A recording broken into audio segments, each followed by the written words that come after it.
Nous allons commencer aujourd'hui un nouveau chapitre intitulé Les formes canoniques et on va voir aussi la méthode de Carnot. C'est une continuité de ce qu'on a déjà vu sur l'algèbre de Boole et les circuits et les portes logiques. La dernière fois, quand nous avons vu des applications de la logique booléenne à la conception de circuits, on a vu aussi les opérations booléennes de base qui sont les opérations et ou et non. Les opérations peuvent être combinées pour former des expressions complexes et peuvent également être directement traduites dans un circuit matériel. Donc, c'est quoi l'intérêt de l'algèbre de Boole? Comme on a dit aussi, que c'est de simplifier les expressions et les circuits, bien évidemment. Aujourd'hui, on va voir la technique très importante, celui de la technique graphique de Carnot où on va minimiser les termes pour concevoir un circuit bien optimal. Ce chapitre couvrira les points suivants. On va voir les formes standards et canoniques, les min-termes et les max-termes, et bien évidemment les tableaux ou les tables de Carnot. On parle de tableau, de table, de diagramme de Carnot, méthode de Carnot. Tous ces mots sont valables pour parler de la méthode de Carnot. On va commencer par les formes canoniques ou les formes d'expression standard. En fait, il y a deux formes d'expression standard ou canonique. La forme de somme canonique qui signifie une somme de produits. On les appelle les min-termes. Il y a des ou des termes et. Somme de produits, c'est-à-dire ou des termes et. Et aussi, il y a la forme de produit canonique, qui signifie un produit de somme. On les appelle les max-termes. En fait, cette forme est composée de et des termes or ou et des termes ou. On récapitule. Donc, il y a deux formes canoniques, somme de produits ou un produit de somme. Les min-termes et les max-termes. Voici un exemple de forme canonique ou de forme standard. Le premier exemple, c'est somme de produits. C'est quoi une somme de produits? Il y a des sommes de produits. Les termes qu'on va aller sommer, ce sont des produits. Ces produits, on les appelle les min-termes. La forme canonique, première forme canonique, on l'appelle somme de produits, c'est-à-dire des sommes, des termes composés de produits de termes. La deuxième forme canonique, on l'appelle produit de somme. Produit, les termes sont entre parenthèses des sommes. C'est pour ça on les appelle produits de somme. On les appelle les max-termes. Ces deux formes sont les deux formes canoniques standards composées de min-termes, somme de produits, et le produit des sommes composé de max-termes. Nous pouvons écrire les expressions standards de plusieurs façons, mais certaines sont plus utiles que d'autres. Par exemple, une expression de somme de produits, ce qu'on appelle SOP, contient les opérations de somme ou au niveau le plus externe, c'est-à-dire le niveau le plus externe, c'est-à-dire ce niveau. Parce que en fait, cette expression va être traduite en circuit. Donc ce niveau, le niveau le plus externe, c'est-à-dire la porte logique la plus externe. Parce qu'il y a des portes logiques internes. C'est pour ça on les a au niveau le plus externe, c'est-à-dire ce niveau. Ce niveau est traduit par ces opérations. Chaque terme qui est sommé doit être un produit de l'hétéro. Donc, c'est pourquoi somme de produits. Donc, ces produits sont des littéraux. L'avantage est que toute somme d'expression de produits peut être mise en œuvre à l'aide d'un circuit à deux niveaux. Donc, quel est l'avantage de former ou de mettre des expressions sous forme d'expressions standards ou canoniques, et que quand on fait la construction de circuit, on a deux niveaux, parce que c'est somme de produits, c'est-à-dire on a une porte logique OU et des portes logiques et. Ok? C'est ça l'avantage. Donc, deux niveaux. L'hétéro est leur complément au niveau de niveau 0. Donc, ce niveau 0 qui est composé de l'hétéro x, y, z ou x', c'est-à-dire x bar. Donc, les compléments x bar et tout sont au niveau 0. Les portes et au premier niveau et une seule porte au deuxième niveau, au le plus externe, au niveau le plus externe. Donc, c'est ça l'avantage de la forme canonique SOP, ou la somme des produits. Ok. Donc, on va voir en détail les min-termes. C'est quoi les min-termes? Un min-terme est un produit spécial de l'hétéro dans lequel chaque variable d'entrée apparaît exactement une fois. Une fonction avec n variables a deux exposants n min-termes, puisque chaque variable peut apparaître en complément ou non. Parce qu'on sait très bien que c'est 2, parce qu'on travaille dans le binaire 0 ou 1. Donc, on a deux combinaisons, c'est-à-dire la variable et son complément. Donc, pourquoi on a deux exposants n min-termes? Les min-termes, ce sont les sorties, mais les sorties qui ont une spécificité qui sont égaux à 1. Donc, si la fonction a deux variables, les min-termes peuvent être calculés comme suit. Chaque min-terme est vrai pour exactement une combinaison d'entrées x bar y bar ou x bar y, y bar ou x y, c'est-à-dire x bar et y bar, c'est-à-dire 0, 0. Donc, on écrit nos variables ici dans la table de vérité. Comme on a deux variables, donc on a les combinaisons 0, 0, 1, 1, 0, 1, 0, 1. Donc, c'est ça, c'est quoi les combinaisons de x et y? On a 0, 0, c'est-à-dire x bar, y bar. On a le cas de 0, 1, c'est-à-dire x bar, y. On a la combinaison de 1, 0, x, y bar. Et la combinaison x, y, c'est-à-dire x, y, c'est-à-dire les deux vrais. Donc, les min-termes, ce sont les sorties de ces variables. On l'appelle ce premier min-terme le M0, le deuxième qui correspond aux variables 0, 1, le M1, et le M2 et le M3, le tout 4. Donc 4 de 0 à 3.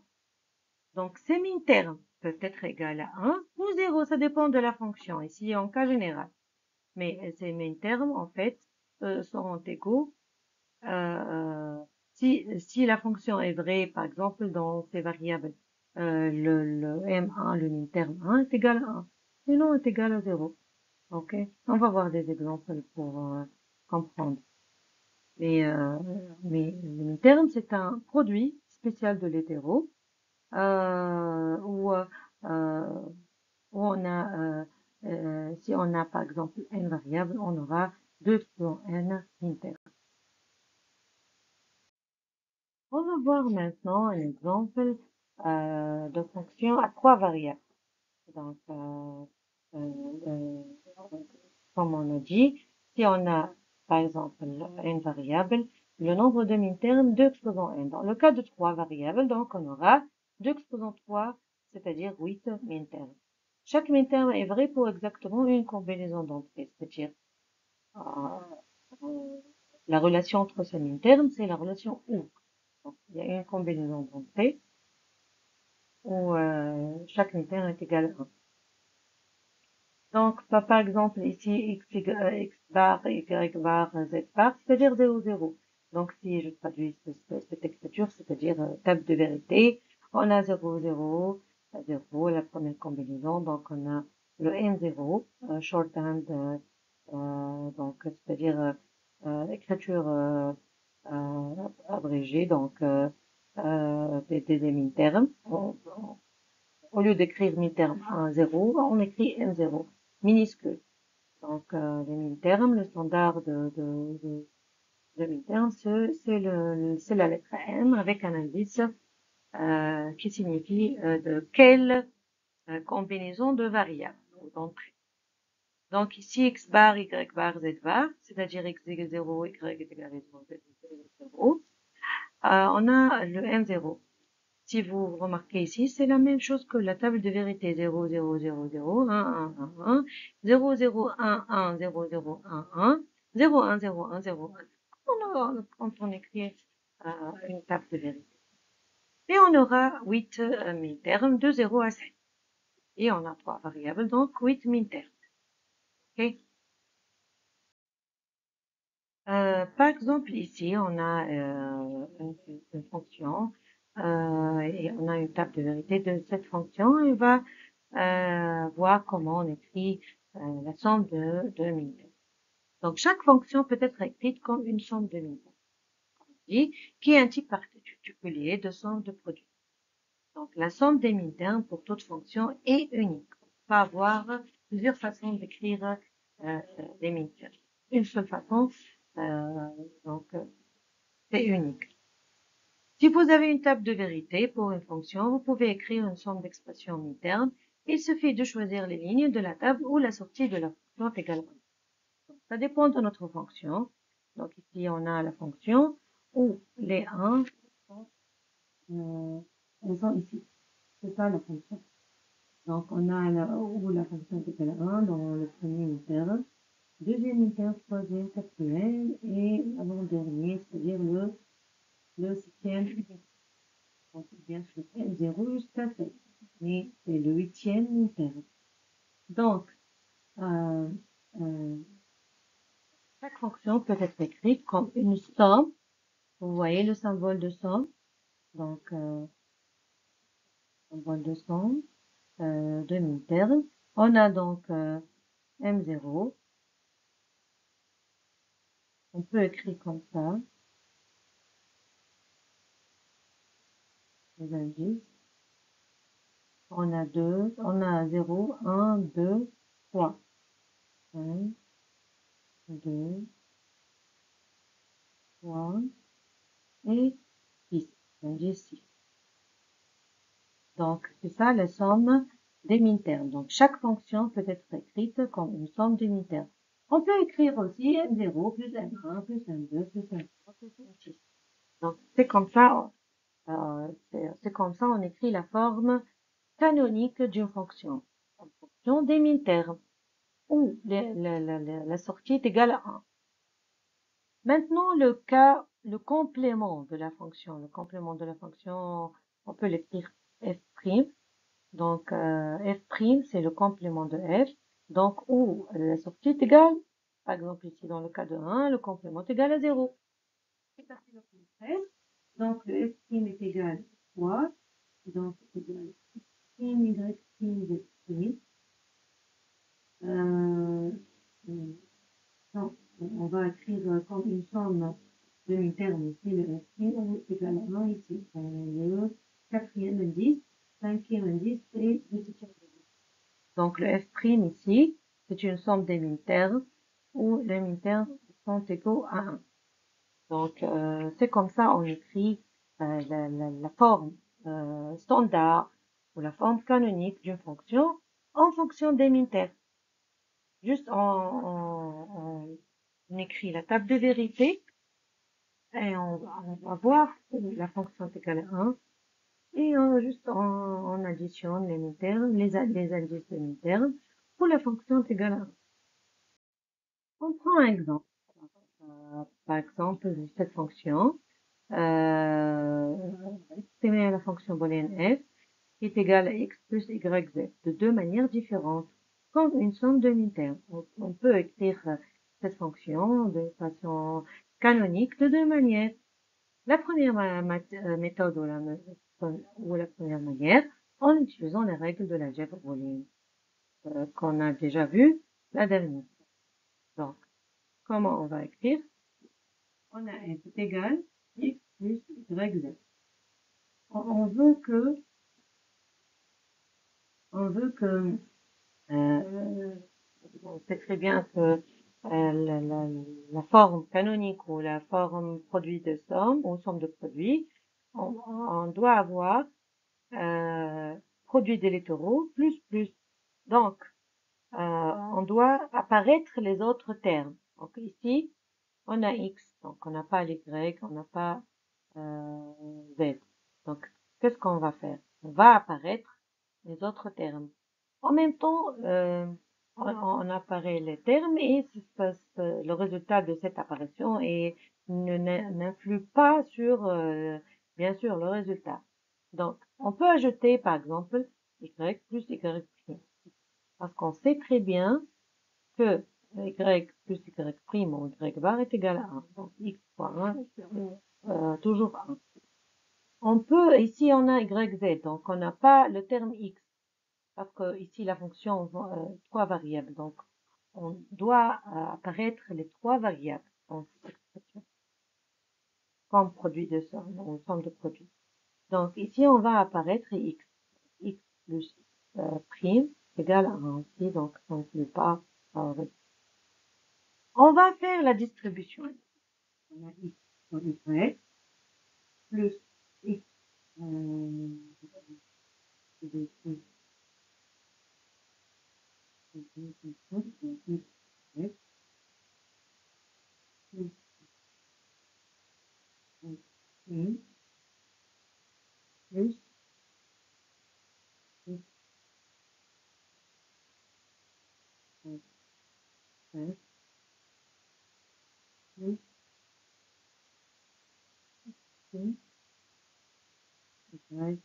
z.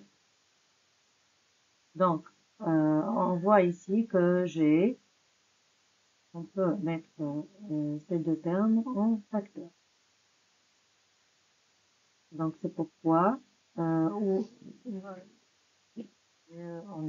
n'a pas besoin ici de mettre en facteur et il faut bien apparaître les autres facteurs. Donc, non, je vais pas apparaître en facteur, je vais ajouter les termes z. Donc, x, y, je vais ajouter z et z', toujours égal à 1, donc n'influe pas. Donc, fois ici, on a ajouté z et z'. La même chose ici. Pour ces deux termes, c'est OK. On a les trois termes. Juste ici, on va ajouter z plus z'.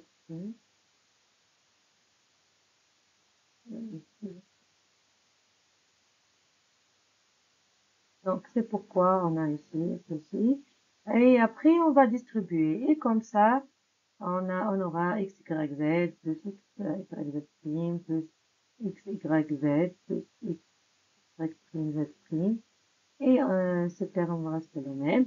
Donc, c'est comme ça. Donc, on a les trois termes, chaque produit composé de trois variables on doit apparaître les trois variables dans chaque terme. Et après, juste écrire, on a x, y, z, c'est-à-dire il y a 1, 1, 1. Donc 1, 1, 1, c'est le terme n7 dans la table de vérité. Ici, on a x, y, z', c'est-à-dire 1, 1, 0. Et si vous revenez aux tables de vérité, c'est le n6. X', plutôt x, y', z, c'est 1, 0, 1, c'est n5. X, y', z, 1, 0, 0, c'est le n4. X', y, z, c'est 0, 1, 1, c'est le n3. Donc, c'est la somme des indices 3, 4, 5, 6, 7. C'est ça la première méthode qu'on peut écrire une fonction sous la forme canonique ou la somme de unitaires. C'est la même chose. On va voir la deuxième méthode en utilisant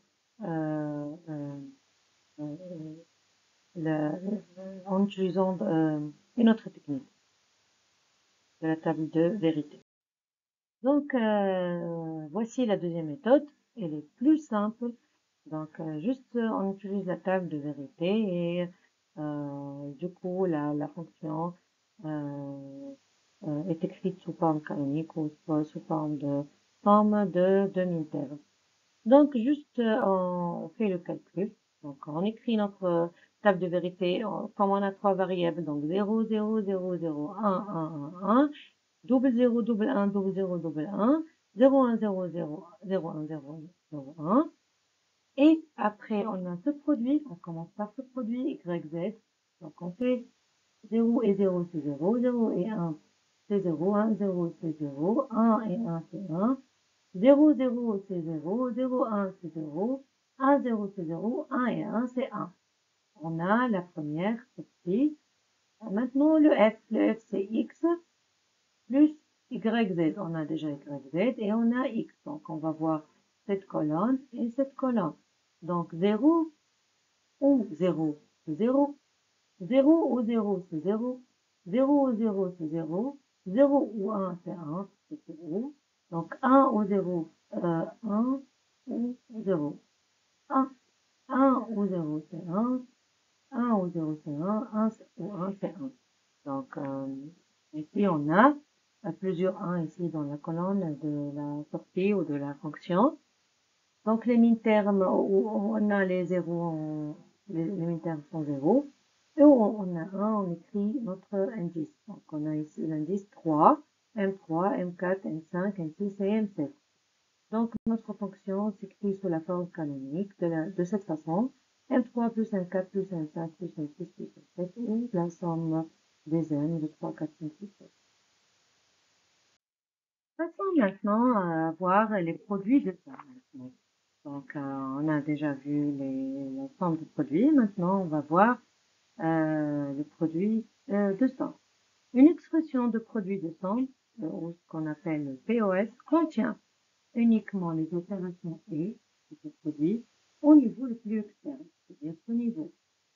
Donc, ce niveau.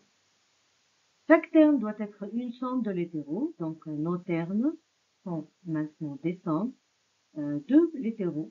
Et on va faire le produit de ces sommes. Produit de somme. Les expressions peuvent être mises en œuvre avec des circuits à deux niveaux.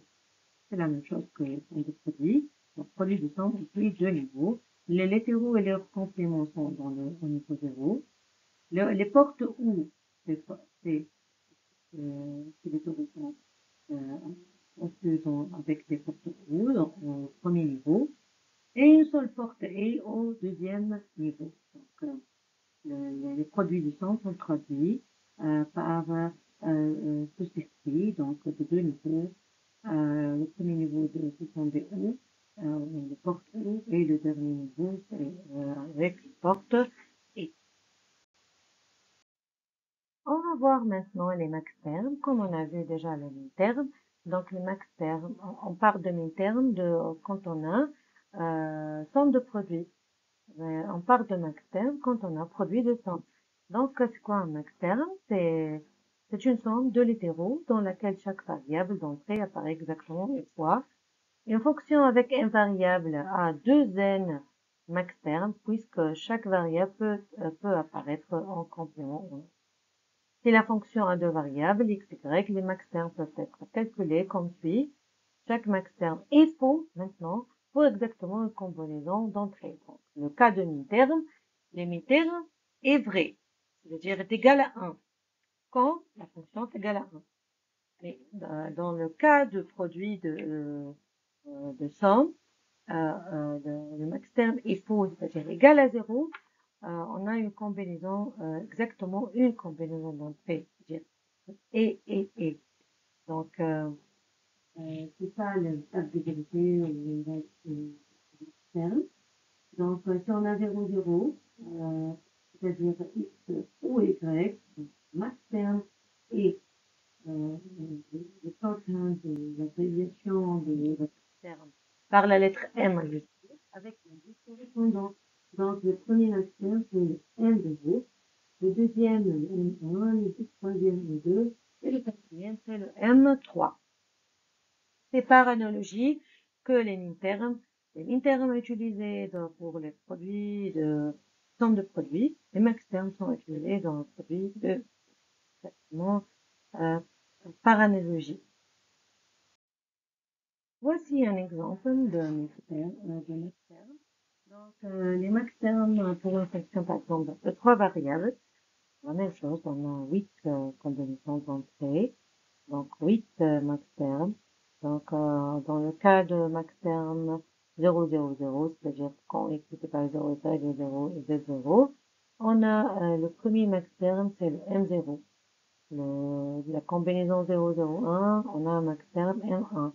Ainsi de suite jusqu'à M7. Donc, le tout et pour tout, sont 8 max termes. Donc, on a chaque max terme est faux, c'est-à-dire égal à 0 pour exactement une combinaison d'entrée. On va voir des exemples pour mieux comprendre avec des exercices aux diapositives suivantes. Voici un exemple donc, de produit de max terme. Donc, chaque fonction peut être écrite comme un produit unique de max terme. Si vous avez une table de vérité pour une fonction, vous pouvez écrire un produit de max terme juste en sélectionnant les lignes de la table où la sortie de la fonction est égale à 0. C'est très important. Donc, dans le cas de min-terme, la fonction est égale à 1. Ici, dans le cas de produit de min-terme, on va voir où la fonction est égale à 0. Donc, on a cet exemple de table de vérité. On a 0, 0, puisqu'on a 3 variables, donc on a 8 lignes.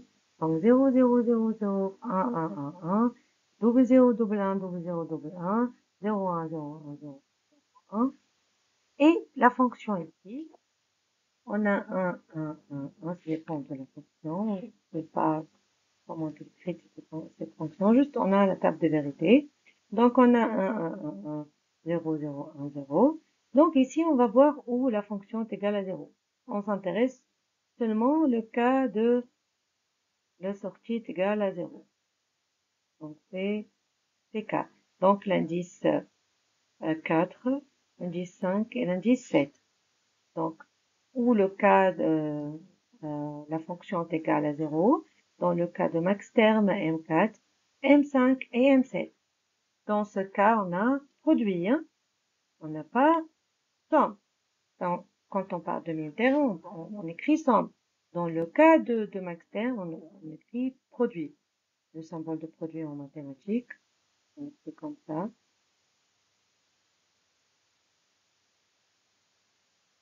C'est bien défini, donc c'est ça le symbole de produit. Donc, on a ici max terme, 4, indice 4, 5 et 7. Le cas de la fonction complémentaire, donc le cas de la fonction complémentaire, euh, les autres max termes. Donc, dans ce cas, le M0, le M1, le M2, le M3 et le M6. Donc, juste pour mentionner que le complément, on peut faire le complément de fonction. OK? En fait, les min-termes et les max-termes sont liés. Donc, vous remarquez, tout M, tout min-terme MI est le complément de max-terme MI correspondant. Par exemple, ici, on a le min-terme x0, xy pour le min-terme pour les variables x, bar, bar. Donc, M0. Le max-terme correspondant ici, c'est le x plus y plus z. Qu'est-ce que vous remarquez ici? Que ceci est le complément de ceci. Après, on a le terme de mon point.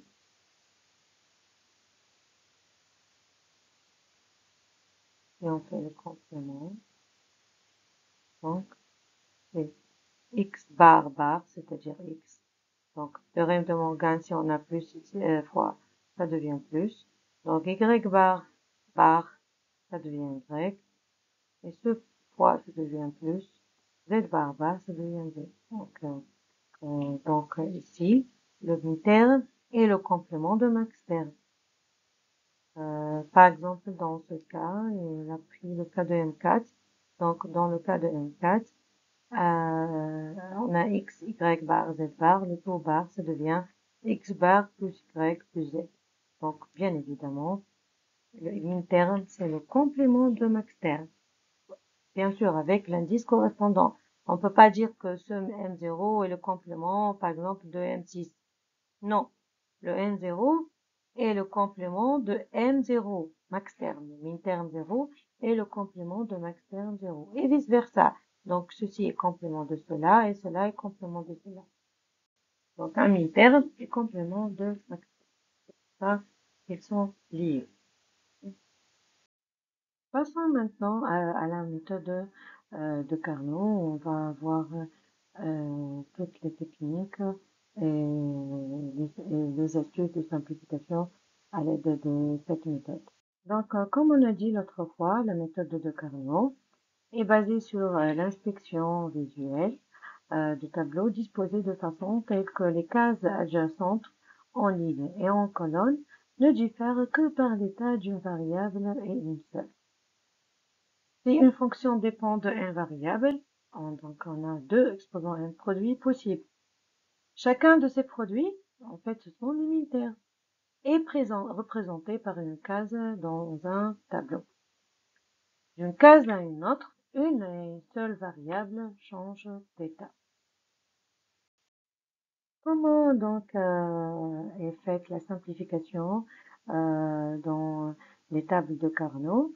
En fait, comme on a dit aussi l'autre fois, une table de Carnot est une façon compacte de représenter une table de vérité. Donc, en fait, la table de Carnot, c'est la table de vérité, mais d'une façon compacte.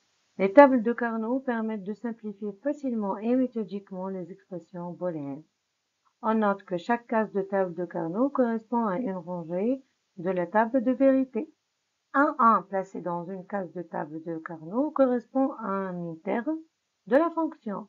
Un 0 placé dans une case de table de Carnot correspond à un max-terme de la fonction. En fait, on peut mettre que les 1 dans une table de Carnot. Donc, le plus important est de mettre les 1. Les 0, on peut ne pas mettre. Donc, le diagramme de Carnot. Donc, vous remarquez ici que parfois je dis table, parfois tableau, parfois diagramme. Donc, tous sont identiques. Donc, le diagramme de Carnot est donc un outil graphique qui permet de simplifier de manière méthodique une équation logique ou le processus de passage d'une table de vérité à son circuit correspondant. On a déjà vu l'autre fois la méthode en utilisant l'algèbre booléenne. Maintenant, on va voir une méthode en utilisant la table de Carnot pour simplifier, pour faire une optimisation des circuits correspondants. En général, on utilise cette approche pour 6 variables ou moins. Donc, si la fonction est composée de 6 variables ou moins, c'est-à-dire 4, 5, 6, 3, 2, 1, on peut faire une table de Carnot. Si plus, ça devient plus complexe et on a un recours à d'autres méthodes. Donc, cette méthode simplifiée permet de diminuer le matériel. Bien sûr, si on fait l'optimisation et la simplification, on diminue le matériel, les délais et les consommations et la consommation. Donc, en optimisation au niveau matériel, de temps et de consommation.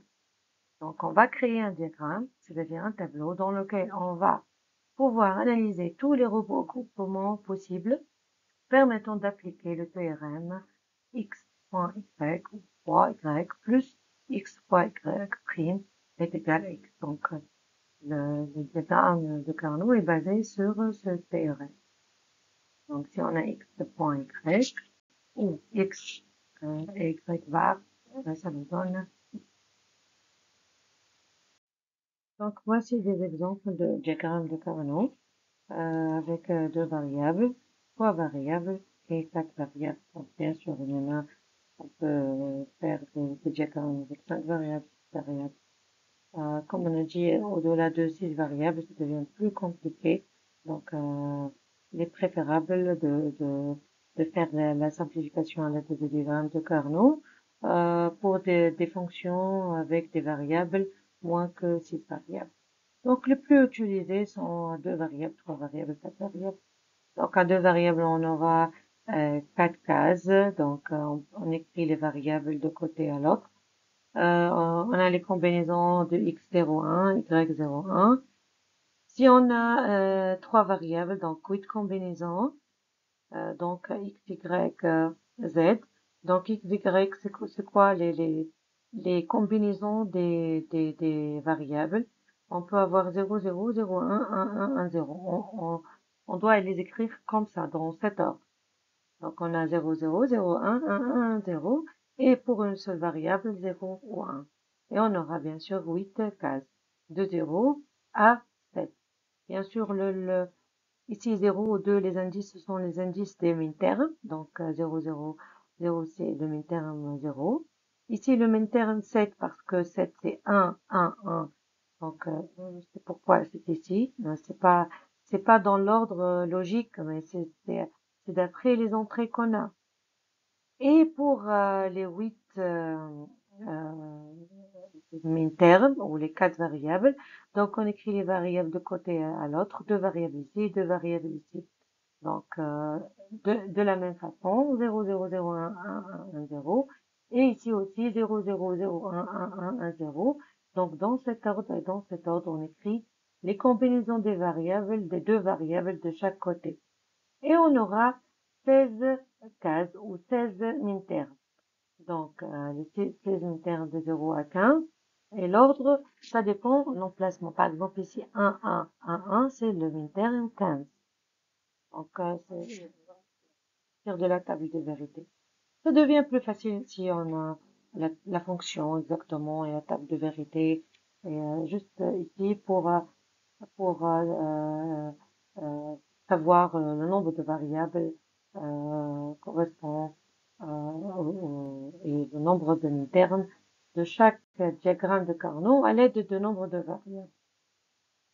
Passons maintenant au mapping de la fonction à optimiser sur le diagramme de Carnot, c'est-à-dire le mapping, c'est-à-dire le fait de, à partir de la table de vérité, on voit où sont placés les 1 et on va les mettre dans le tableau. Donc à partir de la table de vérité, on va mettre les 1, que par exemple si la fonction est vraie en min-terme 5, on met 1 au min-terme 5 ici. Donc le min-terme 5, ça correspond à 0, 1, 0, 1. Donc c'est une fonction ici à 4 variables. Donc, par exemple, une fonction où les 1 sont M5, M7, M12, M13, M15 et M14. On met les 1 ici. Le fait de mettre les 1 dans les cases correspondantes, on l'appelle le mapping de la fonction. Après, on va voir comment on va optimiser, comment on va simplifier à l'aide de ce diagramme notre fonction. Voici un autre exemple de mapping. Ici, on a deux variables. Donc, on va concevoir un tableau de Carnot à deux variables. Donc, on a la table de vérité dans notre fonction 0, 0, 1, 1, 0, 1, 0, 1. Donc, nos variables. Donc, la fonction ici, par exemple, on a 1, 0, 1, 1. Donc, M0, M1, M2, M3. Donc, on va concevoir le tableau à l'aide de la méthode de Carnot. Donc, on met ici les deux variables, A et B. On a chaque variable à combinaison 0, 1, 0, 1. Et on va mettre maintenant le mapping, c'est-à-dire les 1 dans les cas spécifiques. Donc, on sait que ici M0, M1, M2 et M3. Donc, on a 1 à M0, donc on met 1 ici. On a ici M2, donc on met 1 ici, et M3 ici. Donc, c'est ça le mapping de cette fonction. Jusqu'à maintenant, on n'a pas vu la simplification. Juste ici, on parle de mapping. Un autre exemple à trois variables, donc on va ici faire la table de Carnot à trois variables. Donc on a notre table de vérité avec trois variables, donc 4, 0, 4, 1, double 0, double 1, double 0, double 1, 0, 1, 0, 1, 0, 1, 0, 1, et on a la fonction ici, 0, 1, 1, 1, 0, 0, 1, 0. Bien sûr, ici, ça dépend de la fonction et le résultat de la fonction. Donc, ici, on a les 1. Notre fonction est à 1 au niveau de M1, M2, M3 et M6. Donc, ici, on a oui, 1 ici dans M1. On a M2 ici, M3 ici et M6.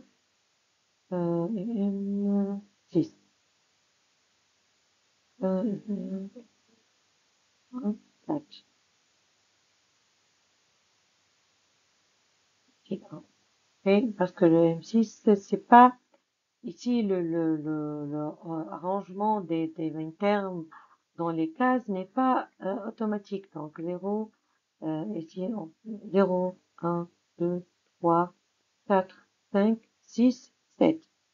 Donc ça dépend de la position des variables. Parce que comme j'ai dit tout à l'heure, donc quand on a une seule variable, donc on a combinaison 0, 1. Et quand on a deux variables, on écrit ici de la même façon, hein, toujours 0, 0, 0, 1, 1, 1, 1, 0. Du coup, l'ordre des MI n'est pas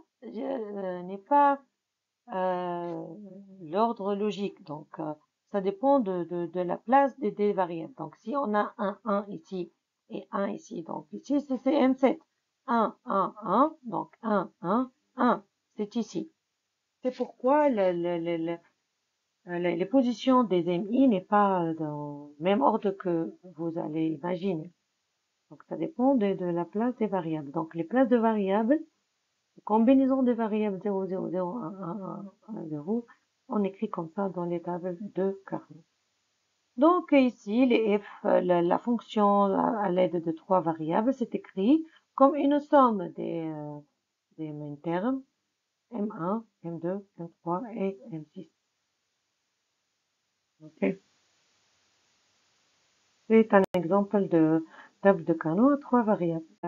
Dans le cas de trois variables, on peut écrire de deux façons. On peut pas écrire, on peut concevoir la table de Carnot de deux façons, une façon verticale et une façon horizontale. On a déjà vu la forme horizontale. On peut faire notre table de cette façon verticale, où on écrit la valeur, la variable A ici, donc on a 0, 1, et les deux variables BC de cette façon. Au lieu d'écrire les variables ici, on va les écrire verticalement. Donc, c'est la même chose, hein. Donc, A 0, 1 et BC 0, 0, 0, 1, 1, 1, 1, 0. Et les positions des MI, donc, ça dépend des positions des variables. Donc, M0, c'est 0, 0, 0. Donc, ici, c'est M4. Donc, on a 1, 0, 0. Donc, et ainsi de suite. Donc, les positions, ça dépend des places des variables. Donc, on peut, si vous voulez, écrire de cette façon ou de la façon horizontale. Mais le plus couramment utilisé, c'est la façon horizontale. Un autre exemple de table de Carnot à quatre variables. Donc, on a notre table de vérité. Donc, on a quatre variables. Donc, ici, si on a quatre variables, donc on a 16 combinaisons de bintermes. Donc, on a 16 cases, de 0 à 15. Donc, on a 8, 0, 8, 1. 4, 0, 4, 1, 4, 0, 4, 1, et 2, 0, 2, 1, 2, 0, 2, 1, 2, 0, 2, 1, et 2, 0, 2, 1. 0, 1, 0, 1, 0, 1, 0, 1. C'est comme ça quand on remplit notre table de vérité. Après, la fonction, ça dépend de la fonction. On a ici, par exemple, 0, 1, 1, 1, 0, 0, 1, 0, 0, 0, 1, 0, 1, 0, 1, 1. Donc, les min-termes activés ou les min-termes qui sont égaux, sont vrais, sont à M1, M2, M3 M6, M14, M15 et M12 et M10. Donc, c'est comme ça, on fait le mapping de notre table de vérité. Jusqu'à maintenant, on n'a pas vu comment on fait la simplification. Jusqu'à maintenant, c'est l'étape 1 de la méthode de Carnot. On fait la table de vérité, on écrit table de vérité, calcule le résultat, ça dépend de la fonction donnée, et on dessine notre table à l'aide. Si on a 4 variables, on aura 16 cases. Si on a 3 variables, on a 8 cases. Si on a 2 variables, on aura 4 cases. Et on écrit nos variables ici, nos variables ici, et on fait le mapping des uns. Jusqu'à maintenant, c'est la première méthode, ou la première étape plutôt, de notre méthode. Après, on va voir comment on va faire la simplification. Donc, avant de voir la procédure de simplification, juste, on va définir quelques notions qu'on va les utiliser. Donc, qu'est-ce que ça veut dire adjacent, adjacence? Donc, deux cellules, c'est-à-dire deux cases de table, on appelle deux cellules sont adjacentes si elles se touchent ou si elles sont à deux extrémités de la table. Donc, on parle d'adjacence si les deux cases ou les deux cellules se touchent ou elles sont à deux extrémités de la table. C'est-à-dire la cellule de haut et la cellule de bas d'une colonne sont adjacentes aussi. On parle, la table de Carnot, c'est comme une cercle, c'est circulaire. Et la cellule de gauche et la cellule de droite d'une rangée sont aussi adjacentes. C'est ça l'adjacence. Donc, c'est quoi l'impliquant? L'impliquant, c'est un groupe de forme rectangulaire de 1, de 2 cases, de 4 cases, de 8 cases, de 16 cases, de 32 cases ou de 60 cases, c'est-à-dire de 2 exposants K, ici c'est exposant 1, donc avec K appartient à N. Cellule adjacente contenant des 1. Impliquant primaire. Impliquant ne pouvant pas être combiné avec un autre impliquant pour former un impliquant plus grand. C'est quoi un impliquant primaire? Essentiel, si un terme est couvert par un seul impliquant primaire, cet impliquant est qualifié d'essentiel. Il fera partie de la description minimale de la fonction. Ce sont la syntaxe qu'on utilise lors de la simplification dans un tableau de Carnot. Donc, c'est quoi la procédure de simplification d'équation booléenne à l'aide de la méthode de Carnot? La procédure simplifiée est former des groupes impliquants contenant le plus de 1, c'est-à-dire le 1 qu'on a mis dans les cases possibles. Ces 1 doivent former des puissances de 2. On ne peut pas, par exemple, grouper 3 cases adjacentes. On groupe des puissances de 2, c'est-à-dire 1 ou 2, 4, 8 ou 16. Après, trouver un nombre minimal d'impliquants couvrant tous les 1. C'est ça la deuxième étape de la simplification de la méthode de Carnot. Donc la première étape, c'est d'écrire une table de vérité, faire le mapping. La deuxième étape est de former des groupes d'impliquants formant ou contenant le plus possible de 1, de cases de 1. Bien sûr, ce groupement doit être puissance de 2. Donc, on récapitule les règles de Carnot. Donc, faire des regroupements de 1 en groupe de 1, 2, 4, 8 ou 16. Commencer par les plus gros regroupements. Donc, si on a plusieurs regroupements, par exemple, on a 16, 1, 16, 1, c'est-à-dire 16 cases formées de 1. Et par exemple, un autre groupe de 2. Donc, on commence par le groupement plus grand. Englober tous les 1, c'est un 0. Donc, on ne prend pas les zéros. On peut les pas écrire dans la table. Si le regroupement couvre un endroit où la variable passe de 0 à 1 ou de 1 à 0, alors cette variable ne fait pas partie de terme correspondant. C'est ça la simplification. Donc, on va aller faire dans un exemple pour mieux comprendre. Les variables restantes d'un regroupement forment un terme qu'on appelle aussi terme de premier ordre. ou prime impliqué. Et l'ensemble des regroupements forme une somme complète. C'est ça la règle générale de Carnot. Donc voici un exemple pour mieux comprendre comment on fait la simplification. Donc on a ici une fonction à 4 variables. Donc on a notre table de Carnot formée de 16 cases. Donc on écrit les deux variables A, B et les variables C et D ici. On écrit 0, 0, 0, 1, 1, 1, 1, 0, 0, 0, 0, 1, 1, 1, 1, 0, comme ça. Puis, à partir de la table de vérité qu'on a, on va mettre les 1 dans notre table. Après, ce qui nous intéresse dans cette partie, la simplification. Comment on fait la simplification? Qu'est-ce qu'on a dit? On a dit qu'on va regrouper tous les 1 doivent être regroupés dans un rectangle. Donc, par exemple ici, bien sûr, les 1 doivent être adjacents. Mais l'astuce, c'est quoi? C'est que le regroupement doit être puissance de 2. Ici, on a par exemple ces 4 1 sont adjacents.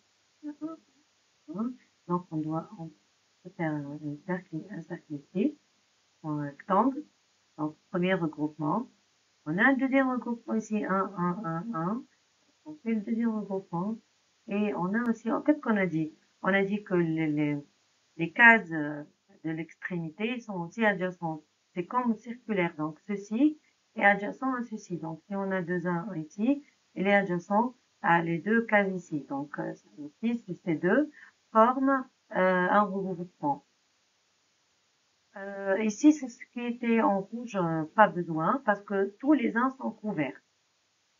Donc, c'est inutile de faire un autre regroupement qui sont déjà regroupés. Si reste des uns non regroupés, ok, on peut former d'autres groupes, mais si tous les uns sont regroupés. Donc, on a en tout 3 groupes. On commence par le premier. On va ici simplifier. Qu'est-ce que vous connaissez ici? On a ici des groupes, on a un groupe. Donc, ici, qu'est-ce que dit la règle? Donc, ici, on a 0 et 1 pour la variable A. Donc, si on a changement de variable ici, donc la variable A prend 0 ici, prend 1 ici. Donc, ici, on peut faire simplification. Et ça reste que la variable B. Variable B ici prend 1 et ici 1. Donc, on peut mettre en facteur variable B et A plus A bar. Donc, A plus A bar, ça se simplifie en 1 et ça reste B. C'est comme ça. C'est comme ça la simplification. Donc, de ce côté, on a la variable B. Ça reste la variable B. Et de ce côté maintenant, qu'est-ce qu'on a? On a 0, 1, 1, 1. C'est quoi la variable qui change? C'est C. Donc, C parce que c'est 0, 1. Donc, ça change. Si ça change, c'est-à-dire on a C et C bar, c'est-à-dire qu'on va simplifier. Qu'est-ce qu'on a dit au début? On a dit que la règle de Carnot est basée sur x.y plus x.y bar est égal à x. Donc, on simplifie le y et le y bar. C'est la même chose ici. On a D reste 1, 1, et C de 0, ça devient 1. On travaille ici dans ce groupe. Donc, le C, ça disparaît, ça simplifie. Donc, ça reste D. Donc, ici, il reste D, et ici, reste B. Donc, ce groupe nous donne BD. On a BD pour ce rectangle. Passons maintenant à ce rectangle. Au point 2. Qu'est-ce qu'on a comme variable ici? On a AB. Donc, on voit quelle est la variable qui change ici. C'est la variable B. C'était 1, ça devient 0. Donc, ça simplifie. Le B, ça simplifie. Et ça reste A. Donc, de ce côté, ça nous reste A. Et de ce côté, la variable C reste 1, 1 et la variable D 1, 0. Ça se simplifie. Donc, ça reste C. Donc, de ce côté A et de ce côté C, donc on aura AC. Passons maintenant à ce regroupement des extrémités. Qu'est-ce qu'on a comme variable ici? AB, on a un 0, 0 et un 0. Donc le A va disparaître et le B, ça reste. Mais le B ici, parce que c'est 0, donc ça devient B bar. Pourquoi j'ai B bar ici? Et de ce côté, j'ai 1, 1, 1, 0, donc C reste la même. Et le D disparaît parce que D est de 1 à 0. Donc C. Donc on a B bar C. Et du coup, on aura cette simplification. Donc, la fonction principale, elle était plus complexe. Avec le tableau de Carnot, on aura ce résultat. Les deux groupements des 1. Donc, les 1 adjacents, ils doivent être puissance de 2. Un autre exemple de 4 variables aussi, donc de 16 cases. Donc, on a notre fonction où les mi-termes sont ici, 1, 1, 1, 1, 1, 1. Donc, on va regrouper nos 1, le maximum de regroupement. Donc, on a ici, on marque ici 4 1 ensemble, donc on fait le groupement 1. On a ici les 3, on ne peut pas faire 3, on doit faire 2, 4, comme ça. Donc, ce groupe ou ce groupe. Donc, et on aura ce groupe. Donc, ici, vous pouvez faire le maximum de regroupements, mais on peut avoir plusieurs combinaisons.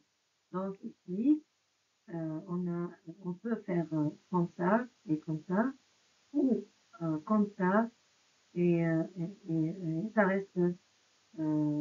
Et celui-là, on peut le regrouper avec cette extrémité.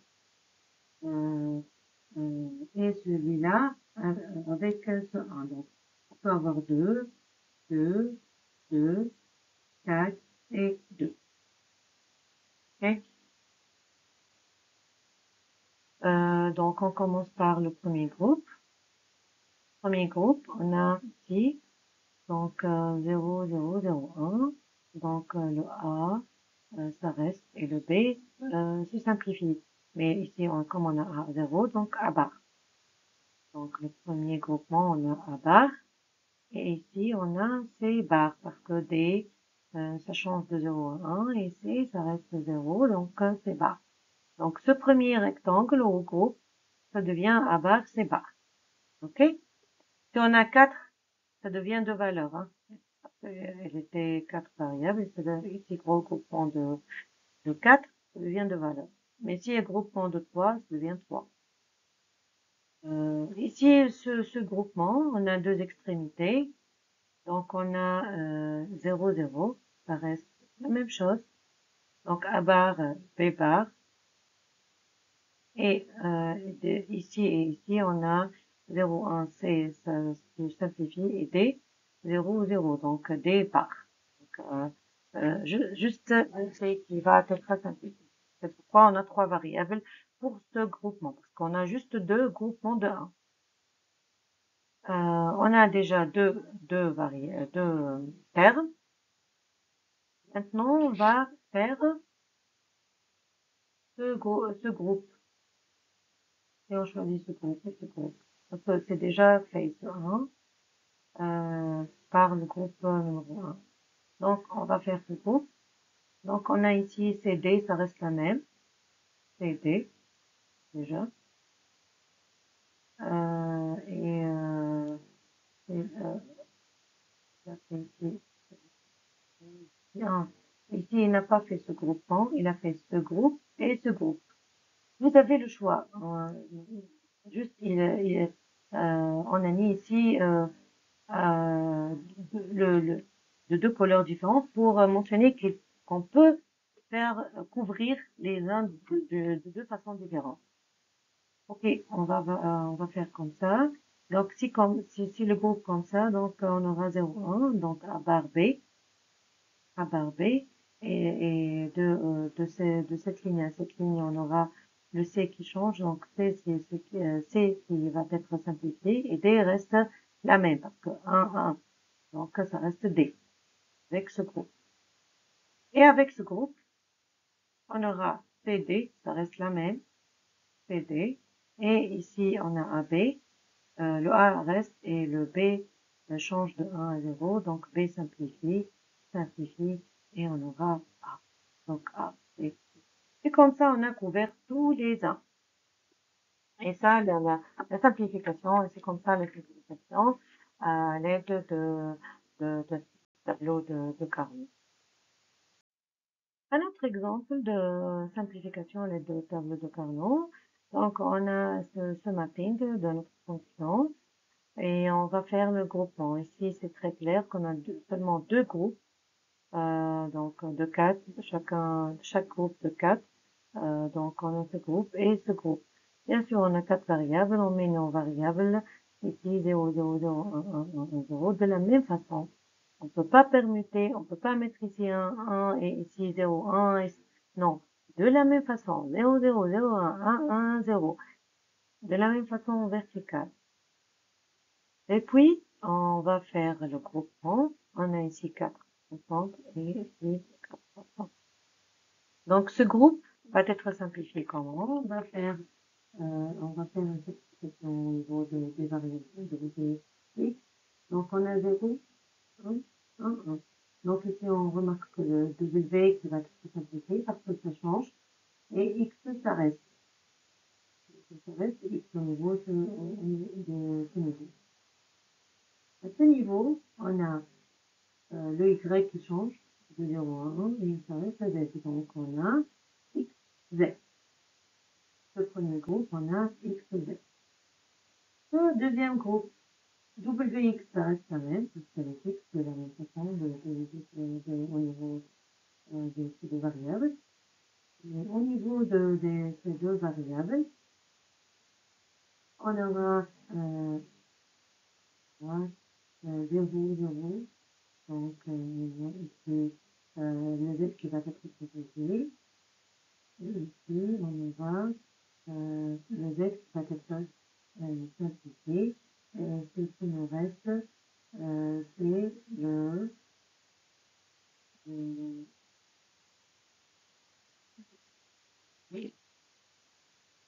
bon, wx déjà, on a ici. Et au côté horizontal, qu'est-ce qu'on a? On a le yz. Donc, on a simplification au niveau de z. Et on a ici simplification au niveau de z aussi. Donc, ça reste y bar y. Et donc, ça va être aussi simplifié. Donc, si on a un groupement de cette façon, donc tous ces variables vont être simplifiées. Ça reste que ces deux variables w. Pourquoi on a du w? Que ça reste la même sur toute la colonne. Un autre exemple, donc avec ces quatre variables. Donc, je vous ai donné des exemples plus complexes pour mieux comprendre. Bien sûr, s'il y a trois variables ou deux variables, c'est moins compliqué. Donc, ici, pour couvrir tous les uns, on peut faire cette combinaison de regroupement. Donc, on a ce regroupement de 1, on peut faire ce regroupement et ces deux extrémités. Donc, on commence par cette extrémité. On a nos variables w, x, y, z.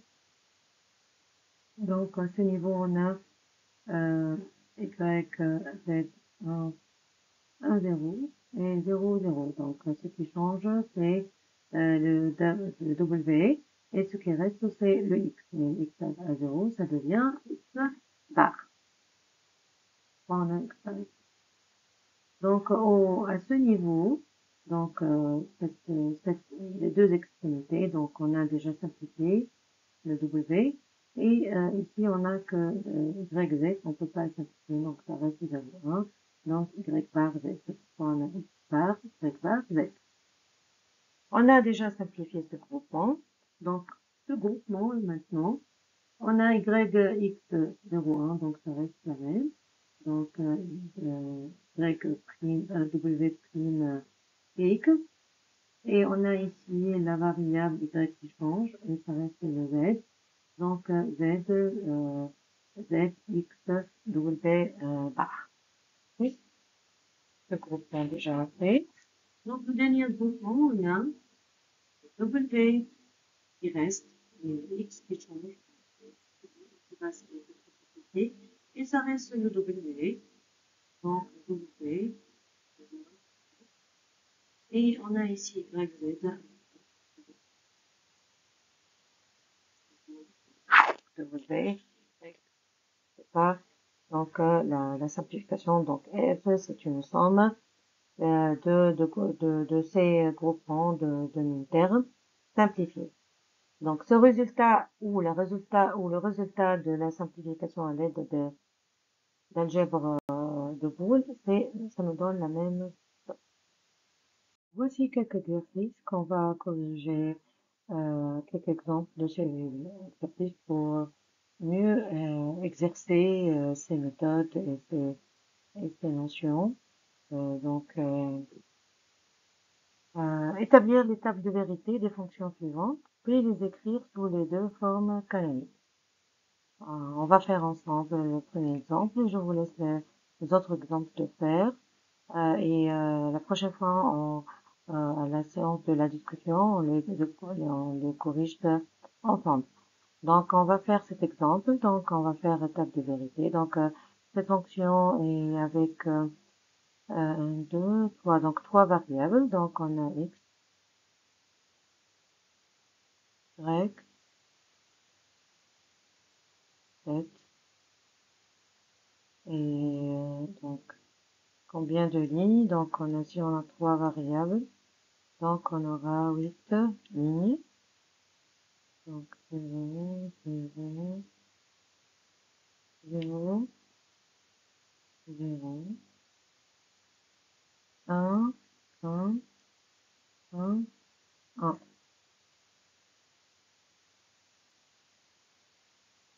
On aura aussi ici 0, 0, 1, 1, 0, 0, 1, 1. Donc, on a ici 0, 1, 0, 1, 0, 1 et 0.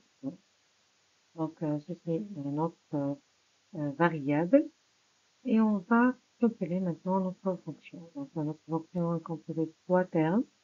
Donc, on a, pour être plus facile, on va les écrire les 3 termes pour mieux simplifier les calculs. Et on a x, et bien sûr, notre fonction f. Donc, si on a 0, 0, x, 0, 0, c'est 0, y, z, 0, x, z, 0, donc 0, 0, 0, c'est 0. Si on a 0, 0, c'est 0, y, z, c'est 0, x, z, c'est 0, donc x, c'est 0. Si on a ici 0, 1, c'est 0, y, z, c'est 0, x, z, c'est 0, et 0, 0.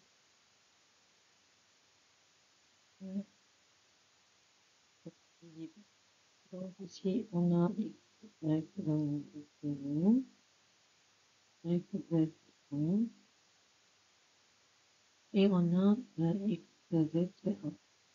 Donc, on va f pour que c'est 1. Donc, et on a un 0, c'est 0,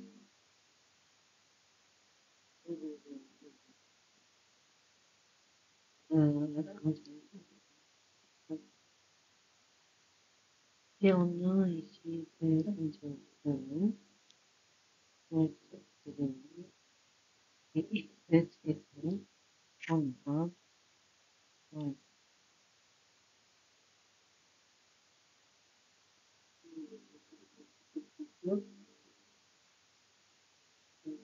les calculs, on va ici, donc 0, 1, c'est ça la fonction finale avec ce calcul. Parce qu'on ne peut pas bien écrire avec la souris, donc ceci est notre but. Donc, pour écrire les deux formes canoniques, donc il suffit de voir les termes et les maxtermes. Donc, 1, c'est la somme des termes qui sont toujours infinitifs. Donc, M3, c'est quoi le M3? C'est x bar, donc z. Plus, plus ici, on met terme, x, y bar, z, plus ce semi-terme, x, y, z bar. Et le dernier terme, c'est 1, donc c'est y, z. Donc c'est ça la première forme canonique. La deuxième forme canonique, on va calculer les max termes, donc où la fonction est égale à 0. Donc on va écrire sous forme de produit de somme. Produit de somme. Donc on va voir la fonction où est égale à 0. Donc ici, dans le premier max terme, 0, 0, 0. Donc on aura x, y plus z. Et les autres 0, 3 ici. Bon, les autres max termes, c'est ça.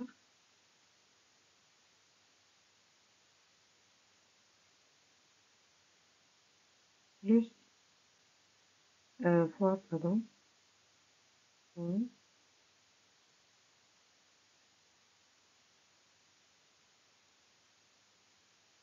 L'écriture n'est pas très lisible.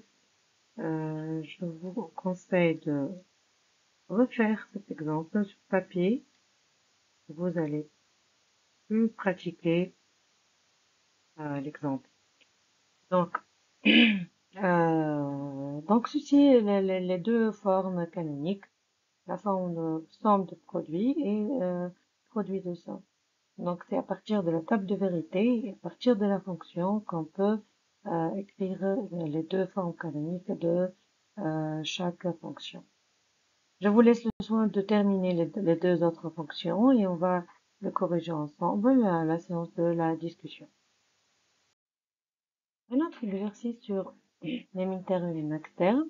Donc, dans cet exercice, il nous demande de trouver les max-termes de la fonction f de a, b, c, qui est égale à la somme des min-termes m1, m4, m5, m6 et m7. Donc ici, il nous a donné la somme des min-termes et il nous demande de trouver les max-termes de la fonction. Qu'est-ce qu'on a dit? On a dit que les min-termes, c'est où la fonction est égale à 1. Les max-termes où la fonction est égale à 0. Donc, si on a ici la somme des min-termes en 1, 4, 5, 6, 7, donc les autres sont égales à 0. Donc, eh bien, c'est eux qui forment les max-termes. Donc, ce qui est complémentaire après ces min-termes, ce sont les max-termes. Donc, c'est quoi les max-termes? Ce sont les termes, les indices qui ne sont pas inclus ici. Et au lieu de faire la somme, parce qu'on nous demande les max-termes, donc il nous faut de écrire un produit.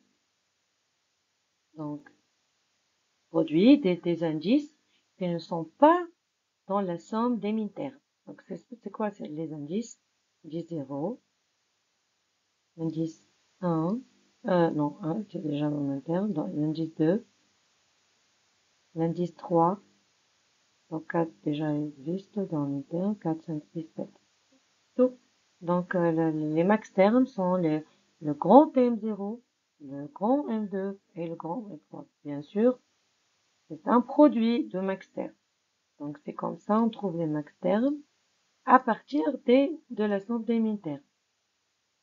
Et au contraire maintenant, s'il nous a donné les max termes, il nous demande de trouver les min termes. Donc on sait très bien que les min termes sont une somme. Donc une somme de quoi?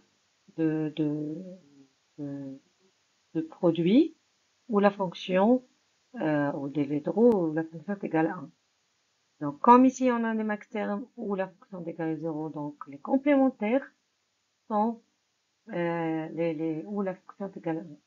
Donc où la fonction est égale à 1, ici on a 0, donc 1, 3, 5 et 7. Donc ceci, les termes de la fonction à l'aide des max termes donnés. Donc juste trouver les complémentaires, les faire et inverser. Au lieu de produit, ça devient somme. Et ici, au lieu de somme, ça devient produit. On va maintenant faire un autre exercice. On va maintenant simplifier par la méthode de diagramme de Carnot les fonctions booléennes suivantes. On a vu l'autre fois comment on simplifie à l'aide de l'algèbre de Boole. On va voir maintenant comment simplifier à l'aide des tableaux de Carnot. Donc, on va faire l'exemple numéro 1 et je vous laisse de terminer ces exemples et on va les corriger ensemble la prochaine fois à la séance de la discussion. Donc, on a ici la fonction f, a, b, c. Donc, on a trois variables et on a des min-termes. Donc, on va concevoir notre tableau Carnot avec 8 cases parce qu'on a trois variables.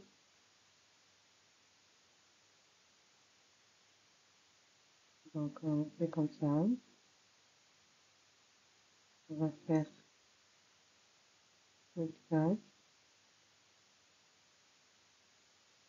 On va faire ici 1, et ici B, C. On va donc A, ça prend 0, 1, et BC, ça prend 0, 0, 0, 1, 1, 1, 1, 0.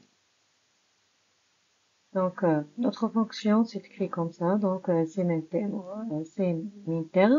ou la fonction est égale à 1. Donc, on a A bar, B bar, C. A bar, c'est-à-dire 0, B bar, c'est-à-dire B0, et C, c'est-à-dire C1. Donc ici, donc A bar, B bar, C. Donc ici on a 1, 2, ici. Donc A bar, B, C bar. A bar, donc A0, B, C bar, ici. Donc ce terme. Maintenant A, B, C bar, c'est-à-dire A est égal à 1, B égale à 1 et C bar, donc ici. Maintenant, on va faire le groupement. Donc, le groupement, ici, ce 1 n'est pas adjacent à n'importe quelle case, donc on ne peut pas faire un groupement ici. Donc, ici est un groupement, mais on n'a pas simplification ici. Et ici, on remarque qu'on a les deux 1 sont adjacents pour faire groupement. Donc, ce terme va être resté comme ça. On ne peut pas simplifier, donc A bar B bar B plus ce groupement maintenant. Donc on a BC, la même chose. Donc BC bar, BC bar. Et il va être simplifié avec A parce que A ça se prend parfois 0, parfois 1. Donc ça va être simplifié. Donc c'est pourquoi on a BC bar. Donc c'est ça la simplification ici. par le tableau de Carnot. Vous voyez, ça, et si vous faites à l'aide de, des règles de Boole, de l'algèbre de Boole, vous allez remarquer qu'on va avoir le même résultat. Donc ici on a B, C bar en facteur, on met A plus A bar, ça devient 1, ça reste B, C bar, donc c'est la même chose. Je vous laisse le soin de terminer ces exemples, c'est très important, et on va les corriger la séance de la discussion. Voici d'autres exemples à exercer, mais avec 4 variables. Donc, de la même façon qu'on a vu déjà, vous allez faire des exemples de simplification à l'aide de diagrammes de Carnot pour avoir une optimisation plus, euh, plus simple des fonctions. Je vous laisse le soin de les faire et on va les corriger ensemble à la séance de la discussion. Merci, merci bien pour votre attention et à la prochaine.